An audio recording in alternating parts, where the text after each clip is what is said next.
Il est venu, c'est ce que je vous dis. Non, non, Ils sont venus, non, monsieur le procureur, c'est là-bas nous sommes. Ils sont venus, c'est pour déplacer les faits de 66 pour venir couler à Kalia. C'est là-bas la stratégie. Leur stratégie, c'est ça. Parce qu'avant que le témoin ne vienne ici pour parler, mais tout m'avait préalablement communiqué sur RFI pour dire 250 sont venus du centre d'instruction de l'armée de mer. Dans cette séquence de la deuxième phase du procès du 28 septembre 2009, le procureur revient sur un point décisif. La remise en cause d'un non-lieu accordé à Bienvenu Lama, au cœur de l'échange, une accusation lourde. L'existence supposée d'une liste de commandos appelés à se rendre à Conakry et la thèse selon laquelle certains témoins chercheraient à déplacer les faits pour les rattacher à Kaléa. Le procureur pose alors une question fondamentale de justice. Quand un nouveau témoin surgit après un non-lieu, la procédure doit-elle s'arrêter ou recommencer? À travers les débats sur la formation des fantassins, des gendarmes et la fameuse formation commune de base, c'est toute la crédibilité des témoignages, des règles militaires et de l'instruction judiciaire qui est mise à l'épreuve. Monsieur Bienvenu Lama. Président, monsieur le procureur. Est-ce qu'au cours de l'information à l'issue de laquelle vous avez bénéficié le non-lieu, est-ce qu'il a été porté à votre connaissance ou à la connaissance du pôle que vous avez cité des noms aux mains du camp Kaléa, des personnes qui devaient se rendre à Conakry pour une mission bien déterminée? Je n'ai pas compris, monsieur le procureur. Est-ce qu'au cours de l'information, devant le pôle des juges, d'instruction, au cours de laquelle, ou à l'issue de laquelle vous avez bénéficié le non-lieu, est-ce qu'il a été porté à la connaissance du pôle que c'est vous qui avez lu la liste des 300 commandos qui devaient se rendre à Conakry pour une mission bien déterminée? bon, je ne sais pas. C'est pas, ils m'ont jamais posé, ils m'ont demandé seulement qu'est-ce que vous connaissez sur Kalia. J'ai expliqué. D'accord. La question, elle est précise. Hein? D'accord. Alors, si cela n'a pas été porté à votre connaissance, ni à la connaissance du pôle, et que ces faits soient exposés, pour dire que... Permettez, je n'ai pas encore posé de questions. Et que ces faits reviennent sur la scène, ils ne constituent pas des faits de nature à justifier une poursuite? Non, le pôle des juges d'instruction m'avait demandé si des éléments avaient quitté On a Kalia. fini avec le pôle. J'ai dit non. On a fini avec ça. Vous dites que cette déclaration n'a jamais été portée à votre connaissance. C'est-à-dire que l'instruction n'a pas été menée dans ce sens. Si ils avaient dit ça, qu'une liste a été citée à Kalia, ils avaient dit ça. J'ai dit non, j'ai dit aucune liste n'a été citée à Kalia ici, à ma connaissance. Alors, vous donnez une seconde réponse qui est différente de la première. Non, c'est la même chose. Non, vous avez dit qu'aucune question ne vous a été posée dans ce sens. C'est la même chose. Je n'avais pas certainement bien compris la question. Mais c'est la même chose. Il m'avait bel et bien demandé que si les gens sont venus dicter une liste à Kalia. J'ai dit à ma connaissance non. Alors, est-ce qu'il a été dit en ce moment qu'il existe un témoin qui peut certifier ces faits? Non, ils sont venus... Non, monsieur le procureur, c'est là-bas nous sommes. Ils sont venus, c'est pour déplacer les faits de 66 pour venir couler à Kalia. C'est là-bas la stratégie. Leur stratégie, c'est ça.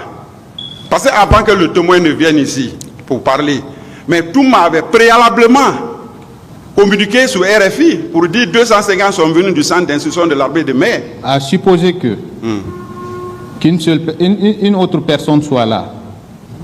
Mais tous ceux qui je demande votre avis, je demande juste votre avis par rapport à ça.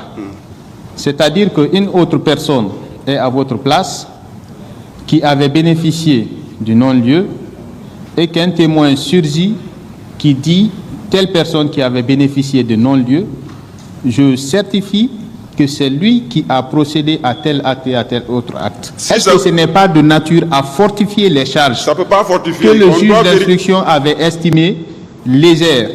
Non, on doit vérifier d'abord comment et sur quelle base les juges se sont basés pour lui donner le non-lieu. Est-ce que ça ne mérite pas un examen? Cette Non. déclaration accablante. Mais avant d'abord de faire l'examen, on doit d'abord chercher à savoir, mais sur quelle base les juges se sont basés pour lui accorder le non-lieu. D'accord. On ne peut pas dire seulement quelqu'un ne peut pas venir s'arrêter, il dit c'est telle personne et le lendemain on dit arrêtez-le. On va évoluer. D'accord, monsieur le président. Est-ce qu'il existe un règlement qui interdit qu'un gendarme participe à la formation d'un fantassin? Ça, c'est la tradition, ça. Le gendarme ne forme jamais un fantassin. Non, c'est vous qui le dites ou bien il y a un texte? Non, il y a un Espèce test. en la Il y a un matière. test, c'est général. Vous pouvez me rappeler le test? Bon, je me rappelle pas, mais ce qui reste clair, aucun gendarme ne peut former un fantassin. Ça, c'est la règle. D'accord. Est-ce qu'il n'est pas arrivé dans l'histoire de la formation en Guinée que les gendarmes et les fantassins fassent la formation de communes de base ensemble? Oui. Lorsqu'on vous recrute, j'ai bien dit, à partir de promotion 90, promotion 93, on recrutait les éléments. On nous envoyait dans les centres de formation. À l'époque, il y avait Kindia et Kankan. Dès après la formation commune de base, la gendarmerie se présente. C'est possible, oui ou non? Non, si vous disiez que c'est pour les fantassins, Est-ce que c'est possible ou est-ce qu'il a existé par le passé que les fantassins et les élèves gendarmes fassent la commune de base ensemble? négatif, c'est pas possible. Faut pas, c'est-à-dire, on recrute, on fait un recrutement. C'est ce que je vais vous expliquer pour que vous compreniez, monsieur le président. On fait un recrutement.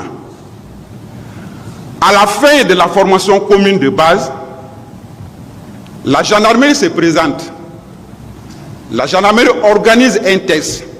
À l'issue de ça, la gendarmerie, ceux qui répondent au test, ils sont récupérés par la gendarmerie et ils vont à la gendarmerie. La marine aussi vient, la marine fait la même chose. Voilà. Mais dire qu'une formation est créée tout de suite, on dit lui c'est un élève gendarme, il vient rentrer dans la formation. Fantassin, il vient rentrer dans la formation. Non, ça ne se passe pas comme ça. Non, c'est que certainement nous parlons de la même chose, c'est-à-dire après le recrutement, les 4 premiers mois, c'est une formation commune de base. Les 6 mois. Les 6 mois, n'est-ce pas? Ils suivent cette formation-là ensemble, oui ou non? Oui. D'accord. C'est après, à l'issue de ces 6 mois, que la spécialisation intervient, oui ou non? Tout à fait. Très bien. Les recrues qui sont venus courant mois de juin ne s'inscrivaient pas dans ce cadre? Non. Donc, ils sont venus avec une spécialisation, c'est ça? Ils sont venus avec leur encadrement. C'est eux qui connaissaient leur programme. Moi, je ne connaissais pas leur programme. D'accord. Alors, à l'une des questions de votre conseil, vous avez dit qu'au moment des faits, il n'y avait aucun élève gendarme à Kaléa. Est-ce que vous maintenez cette réponse? Notre école était vide. C'est à cause de ça, je suis allé là-bas pour préparer le recyclage des escadrons et préparer les futurs commandants d'escadrons qui devraient aller à Hawaï. Alors, vous êtes chargé au sein de ce centre de donner des instructions, oui ou non? Négatif. Je De ne donnais pas. de dispenser la formation, oui ou non? S'il y a des élèves gendarmes et que je suis habilité à participer à leur formation. Cet échange montre à quel point ce procès avance sur une ligne de crête. D'un côté, un accusé qui invoque un non-lieu et dénonce une stratégie visant à déplacer les faits. De l'autre, le procureur qui rappelle qu'une déclaration nouvelle, précise et accablante peut relancer toute une procédure. La question n'est plus seulement de savoir qui formait qui, mais comment la justice doit réagir quand la vérité semble évoluer avec le temps. Faut-il protéger une décision passée ou accepter de la rouvrir quand de nouveaux éléments apparaissent? Dans le dossier du 28 septembre 2009, le non-lieu n'est peu, être pas une fin, mais un nouveau commencement.